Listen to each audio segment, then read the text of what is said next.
calmez-vous tous. J'ai une devinette. Qu'est-ce qui est invisible et qui pue? Vous allez le savoir dans 2 secondes. Bah 1-0 pour l'humour, Nagui. Vous êtes bien sur France Inter, on fait des blagues de paix avec vos impôts. Je m'en fous, je fais ce que je veux, j'en paye aussi. Allez, assez rigolé, je suis pas là pour vous détendre avec mes plaisanteries sophistiquées. Je suis là pour vous informer, c'est l'heure de ma revue de presse. Et aujourd'hui, on va parler vagin. Jingle.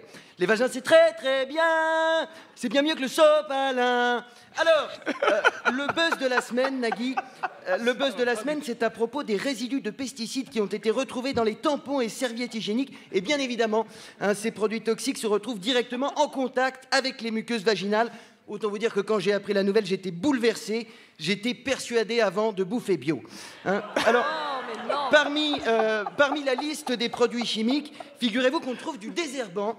Alors l'avantage, c'est qu'on n'a plus besoin de s'épiler, bien entendu. Mais l'inconvénient, c'est qu'en cas d'infection, on doit se faire amputer des jambes. Et ceci dit, selon le point de vue, ça peut être aussi un avantage puisqu'on fait des économies considérables en chaussures. Quoi qu'il en soit, la vraie bonne nouvelle, c'est pour tous ceux qui ont un potager, puisque désormais, il vous suffira d'introduire les fruits et légumes dans votre femme pour protéger vos cultures des nuisibles. Attention tout de même si vous habitez la région de Cavaillon. Utilisez en complément un gel lubrifiant. Voilà, je vous rappelle que vous faites pousser des melons.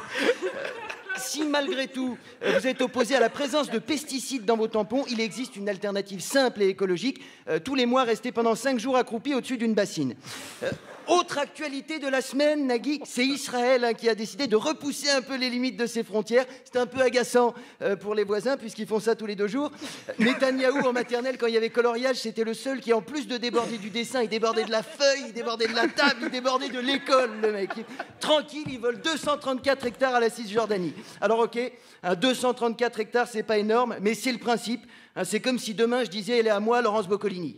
Ça ne se fait pas. Ça s'appelle de la colonisation. Et je suis bien placé pour savoir ce que c'est que la colonisation. Je suis français. Alors évidemment, l'ONU est furieux, il hésite encore sur la sanction, mais ça va chier. Apparemment, au prochain G20, il pense asseoir Netanyahou à côté de la fenêtre pour qu'il ait froid aux pieds. Bah, bien fait. Foi, vilain, caca Netanyahou. Alors, que vont faire les Israéliens de ces 234 hectares? Eh bien, figurez-vous qu'ils veulent faire un grand potager. Mon conseil, donc, si vous êtes une femme palestinienne et que vous utilisez des tampons aux herbicides, fuyez.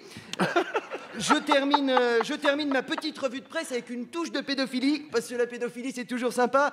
La semaine dernière, on parlait de l'Église catholique. Eh bien, aujourd'hui, on va se pencher sur l'éducation nationale. En 2015, ce sont pas moins de 27 personnes qui ont été licenciées pour des affaires de pédophilie. Du coup, on commence à être un petit peu emmerdé. On ne sait pas où envoyer les enfants. À l'école, ils se font violer. Au catéchisme, ils se font violer. Dans le jardin, il y a papa et maman qui font des trucs dégueulasses avec les concombres du potager. Non.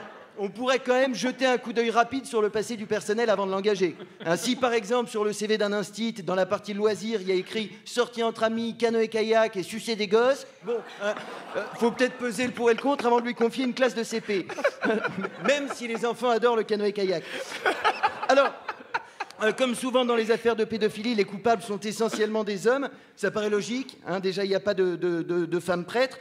Et surtout, quand tu as galéré pendant 8 heures pour expulser un enfant de ton ventre, tu dois pas avoir envie qu'il retourne dedans.